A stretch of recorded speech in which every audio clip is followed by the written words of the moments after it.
कबीर को रिया की इस हरकत पर बेहद अफसोस होता है। वह सोचता है कितनी मुश्किलों के बाद हम दोनों एक हुए थे और अब रिया मुझसे बदला लेना चाहती है। नहीं, ऐसा नहीं हो सकता। रिया बदले की भावना नहीं रख सकती। जरूर उसके भाई और बहन, खासकर आसमा, उसके दिमाग को भड़का रहे हैं। रिया मुझसे सच्ची मोहब्बत करती है, वह मजबूर है और मैं उसे तलाक हरगिज नहीं दूंगा। कबीर अपने कमरे में बेहद परेशान बैठा होता है। वह बस यही सोचता जा रहा होता है कि आखिर रिया ने उसके साथ ऐसा क्यों किया। तभी उसकी कजिन कमरे में आती है और कहती है, कबीर, तुम हाथों की लकीरें क्या बदलोगे जब तुमने रिया का दिल ही नहीं बदल पाया। तुम तो उससे सच्ची मोहब्बत करते थे। फिर यह कैसी मोहब्बत है जिसकी हालत तुम्हें यूं बेहाल कर रही है। क्यों खुद को इस दर्द में डुबो रहे हो। उठो और रिया को भूल जाओ।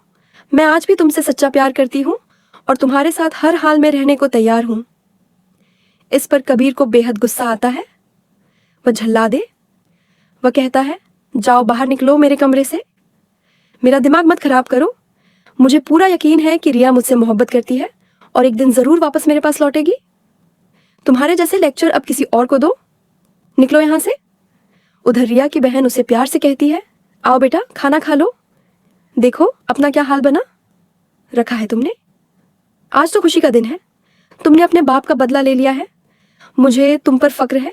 तुम्हारे जैसी औलाद ही होनी चाहिए जो अपने माँ बाप को कभी ना भूले। आज तुम्हारी वजह से तुम्हारा भाई सिर ऊंचा करके चल रहा है और दुश्मनों ने अपना सिर झुका लिया है। चलो बाहर चलकर खाना खाओ। रिया चुपचाप उठकर बाहर आ जाती है, लेकिन फिर भी उसके मन में बेचैनी होती है। वह अपने भाई और बहन से कहती है, पता नहीं क्यों, लेकिन मुझे कबीर के लिए बुरा लग रहा है। कहीं मैंने उसके साथ कुछ गलत तो नहीं कर दिया। उसकी बहन तुरंत उसे टोकती है, अरे छोड़ो ये सब बातें, किसी के साथ कुछ गलत नहीं हुआ, चलो ना करो। लेकिन रिया कहती है, मेरा मन नहीं है, और वहां से उठकर फिर से अपने कमरे में चली जाती है। इसके बाद रिया का भाई अपनी बहन से कहता है, कहीं हमने कबीर से बदला लेने के चक्कर में रिया के साथ ज्यादती तो नहीं कर दी। इस पर आसमा जवाब देती है, आज तो खुश होने का दिन है। रिया ने हमारे बाप का बदला ले लिया। हे, और तुम इस वक्त ऐसी बातें कर रहे हो। रिया के साथ कोई गलत नहीं हुआ है। कुछ दिनों की बात है, वह बिल्कुल सामान्य हो जाएगी। उधर कबीर की वालिदा बेहद गुस्से में होती है और कहती है, मैं खुद जाकर उन लोगों को 2 बातें सुनाकर आती हूँ। उन्हीं की वजह से मेरा बेटा इस हालत तक पहुंच गया है। मैं अपने बेटे को इस तकलीफ में और नहीं देख सकी। वह गुस्से से सुल्तान के घर पहुंचती है। घर में दाखिल होते ही वह जोर से आवाज देती है। रिया दौड़ते हुए अपनी सांस की तरफ जाती है। उसे लगता है शायद अब कोई रास्ता निकलेगा, कोई हल होगा और वो उसे यहां से ले जाएगी। लेकिन उसकी उम्मीद पर पानी फिर जाता है जब उसकी सास उसे थप्पड़ मारने लगी है। शायद वह थप्पड़ वाकई पड़ भी जाता है। तभी सुल्तान गुस्से में बोल पड़ता है, यह असगर अली का घर है, आप यहां आकर मेरी बहनों पर हाथ नहीं उठा सकती। कृपया यहां से निकल जाइए। इस पर कबीर की वालिदा भड़क जाती है और कहती है, क्यों किया तुम लोगों ने ये सब, क्यों इस तरह का ड्रामा रचा। वही सब दोहराया जो पहले अस्मा ने किया था। लोग तो यह तक कह रहे हैं कि जैसी बड़ी बहन घर से भागी थी, कहीं रिया भी वैसा ही तो नहीं कर बैठी। जवाब में अस्मा हस्तक्षेप करती है, नहीं नहीं, लोग ऐसा नहीं कह रहे, बल्कि लोग तो अब हमारे बदले की बात कर रहे हैं। कह रहे हैं कि आपने मेरे साथ नाइंसाफी की, मुझे बदनाम करके घर से निकाला, लेकिन फिर भी हमने अपनी छोटी बहन का रिश्ता आपके बेटे से जोड़ दिया। अब लोग कह रहे हैं कि असल में ऐब आपके बेटे में है, तभी तो रिया उसके साथ रहना नहीं चाहती। हमारा बदला पूरा हो चुका है। अब यह कागज लीजिए और अपने बेटे से कहिए कि इन पर दस्तखत कर दे। आपका बेटा हमारी बहन के लायक नहीं है। अब वह किसी को मुंह दिखाने लायक नहीं बचा। जब वह बाहर निकलेगा तो हर कोई उस पर थू थू करेगा। यही तो लोग कहेंगे, ऐसी क्या बात थी कि बीवी ने शादी के दूसरे ही दिन तलाक ले ली। कागजात पकड़ते हुए कबीर की वालिदा तीखे लहजे में कहती है, तुम लोग हमसे बदला लेने के चक्कर में अपनी ही बर्बादी कर रहे हो। पहले खुद तलाक का धब्बा लेकर इस घर में बैठी रही, पूरी जिंदगी ऐसे ही गुजार दी, और अब अपनी छोटी बहन को भी उसी राह पर ले जा रही हो। लाओ ये कागजात, मेरा बेटा इन पर दस्तखत कर देगा। इससे हमें कोई नुकसान नहीं होगा, नुकसान तो तुम्हारा ही है। ये कहकर वह पूरे गर्व के साथ वो कागजात लेकर निकल पड़ती है और अपने बेटे के पास जाकर कहती है, ये लो, अब ये लोग तलाक चाहते हैं। इस पर कबीर का बड़ा भाई हैरान होकर पूछता है, अब यह क्या करेगा? कबीर की वालिदा शांत स्वर में जवाब देती है, करना क्या है? वो लोग अब तलाक मांग रहे हैं और यह कागजात भी ले आए हैं।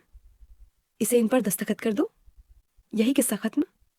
जिस तरह अस्मा ने अपनी पूरी जिंदगी उस घर में बर्बादी के साथ गुजारी, अब वही हाल रिया का होगा। मैंने तो पहले ही समझा दिया था कि यह लोग इतनी आसानी से हमारे घर में रिश्ता लेकर क्यों आए। जरूर कोई चाल है, लेकिन तुम लोगों ने मेरी बात को नजरअंदाज कर दिया। अब वक्त आ गया है कि हम उन्हें ऐसा करारा जवाब दें कि उम्र भर याद रखें। हमें कबीर की दोबारा शादी करनी होगी। जब इस घर में बचा होगा तो वह लोग किसी को मुंह दिखाने लायक नहीं रहेंगे। कबीर, इन कागजों पर दस्तखत करो और हम फौरन तुम्हारी भाभी की बहन से तुम्हारा निकाह करवा देते हैं। तब देखना उन्हें कैसी तकलीफ होगी। लेकिन कबीर साफ इनकार करता है। वो कहता है, नहीं माँ, मैं रिया से सच्चा प्यार करता हूँ। उसने मुझ पर जो इल्जाम लगाना था लगा दिया, लेकिन मैं उसे तलाक नहीं दूंगा और ना ही किसी और से शादी करूंगा। वो भी मेरी तरह इसी तरह तड़पती रहेगी, उसी घर में बैठी रहेगी। मैं उसका इंतजार करूंगा। एक दिन उसे मेरी मोहब्बत का यकीन जरूर हो जाएगा। उधर रिया की एक दोस्त उससे मिलने आती है और कहती है, रिया, तुम्हारे साथ नाइंसाफी हो रही है। तभी रिया की बहन भी वहां आ जाती है। दोस्त उसे भी कहती है, आप लोग रिया के साथ गलत कर रहे हैं, उसे कबीर के पास भेजिए। कबीर बदले की भावना नहीं रखता। आप लोग क्यों रिया की जिंदगी तबाह कर रहे हैं? रिया की बहन झल्लाकर कहती है, गलत क्या हो रहा है उसके साथ? वो जवाब देती है, सब कुछ गलत हो रहा है। आप लोग उसका ब्रेन वॉश कर रहे हैं, यही सबसे बड़ा गुनाह है। रिया, आंखें खोलो, तुम्हारे साथ धोखा हो रहा है।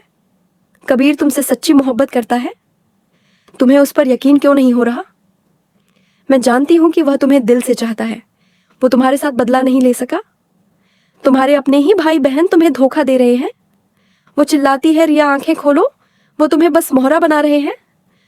उन्होंने तो अपने बाप का बदला लेना था और कबीर को नीचा दिखाना था, इसीलिए तुम्हें वहां भेजा और फिर वापस बुला लिया। इतने में सुल्तान गुस्से में वहां आता है और उस लड़की का बाजू पकड़कर कहता है, तुम हमारे घर से निकल जाओ, आइंदा यहां मत आना। क्यों हमारी बहन का दिमाग खराब कर रही हो? जो करना था हमने कर लिया है। रिया अब कहीं नहीं जाएगी। वह हमारी बहन है और हमारे घर में ही रहेगी। लेकिन लड़की फिर भी पीछे नहीं हटी, चिल्लाती रहती है, रिया देखो तुम्हारे साथ क्या हो रहा है। कबीर तुमसे मोहब्बत करता है और तुम्हारे भाई बहन सिर्फ तुम्हें इस्तेमाल कर रहे हैं। तुम जो भी हो इस घर से चली जाओ, मगर तलाक का फैसला मत करना। रिया की दोस्त उस पर जोर देती है। रिया खामोश बैठी होती है। सोचो, मैं डूबी हुई। तभी उसकी बहन उसे झटकती है और कहती है, रिया इसकी बातों में मत आओ। ये लड़की खुद बेवकूफ है और तुम्हें भी उसी राह पर ले जा रही है। अगर तुमने कबीर से बदला ना लिया होता तो वो तुमसे जरूर बदला लेता। सोचो फिर क्या होता, वो तुम्हें यूं ही छोड़ देता। क्या तुम इतनी भोली हो कि इस लड़की की बातों में आकर अपनी ही जिंदगी तबाह कर दो? क्या तुम वाकई अपने बाप के कातिल के साथ रह सकती हो? उसकी बहन का लहजा तल्ख होता है। क्या तुम्हारा दिल गवारा करता, तुम्हारा जमीर मंजूर करता कि तुम उस शख्स के साथ जिंदगी बिताओ जिसने हमारे बाप को हमसे छीना? इसके बाद अस्मा वाजिद को फोन करती है और कहती है, तुम्हारे कहे अनुसार सब कर दिया मैंने, अब आगे क्या करना है? वाजिद जवाब देता है, तुमने जो करना था कर दिया। अब देखो कैसे कबीर तिल तिल जलता है। अब वह पूरी उम्र इसी आग में सुलता रहेगा। तुम लोगों ने अच्छा किया। उधर वाजिद कबीर को भी भड़काता है, कबीर, उन्होंने तुम्हारे साथ अच्छा नहीं किया, तुम्हें भी जवाब देना चाहिए। तुम्हें रिया को वहां से भगा कर ले आना चाहिए। आखिर वो तुम्हारी बीवी है। अब तो हर कोई तुम्हारी मदानगी पर सवाल उठा रहा है। क्या तुम इस तरह की जिंदगी गुजार सकते हो? लेकिन कबीर ठंडी सांस भरता है और कहता है, नहीं, जब तक रिया खुद मेरे पास नहीं आती मैं उसका पीछा नहीं करूंगा। हाँ, मैं उसका इंतजार जरूर करूंगा। मुझे उससे सच्ची मोहब्बत है और मुझे यकीन है कि जब उसे यह यकीन हो जाएगा कि मैं उससे बदला नहीं ले रहा तो वह खुद लौट आएगी। अब मैं कुछ नहीं करूंगा। इधर रिया की दोस्त कश्यप खुद कबीर के पास जाती है और कहती है, कबीर, चाहे रिया जितनी बार तलाक मांगे तुम उसे तलाक मत देना। वो भी तुमसे उतना ही प्यार करती है जितना तुम मुझसे करते हो। मैंने खुद उसकी हालत देखी है। जिस तकलीफ में वो है उसे सिर्फ मैं समझ सकती हूँ। उसका भाई और बहन उसके चारों तरफ इस तरह मंडरा रहे हैं जैसे सांप हर वक्त उसे काबू में रखते हैं। ना उसे कहीं आने देते हैं, ना किसी से बात करने। हर पल उसका दिमाग खराब किया जा रहा है। कबीर, तुम्हें कुछ करना होगा। अगर तुमने उसे तलाक दे दी तो सारी उम्र पछताओगे। रिया मजबूर है, उसे वहां से निकालना जरूरी है। कबीर उदासी से कहता है, मैं क्या कर सकता हूँ, कैसे निकालूं उसे, जब वो खुद ही मेरे साथ नहीं आना चाहती। उसे लगा है मैं उससे प्यार नहीं करता। शव जवाब देती है, उसे मालूम है कि तुम उससे मोहब्बत करते हो, लेकिन उसकी बहन पता नहीं क्या चाहती है। वो तुम दोनों के बीच दीवार बन चुकी है।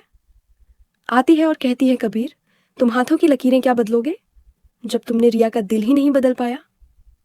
तुम तो उससे सच्ची मोहब्बत करते, फिर ये कैसी मोहब्बत है जिसकी हालत तुम्हें यूं बेहाल कर रही है। क्यों खुद को इस दर्द में डुबो रहे हो। उठो और रिया को भूल जाओ। मैं आज भी तुमसे सच्चा प्यार करती हूँ और तुम्हारे साथ हर हाल में रहने को तैयार हूँ। इस पर कबीर को बेहद गुस्सा आता है। वह झल्ला दे हुए कहता, जाओ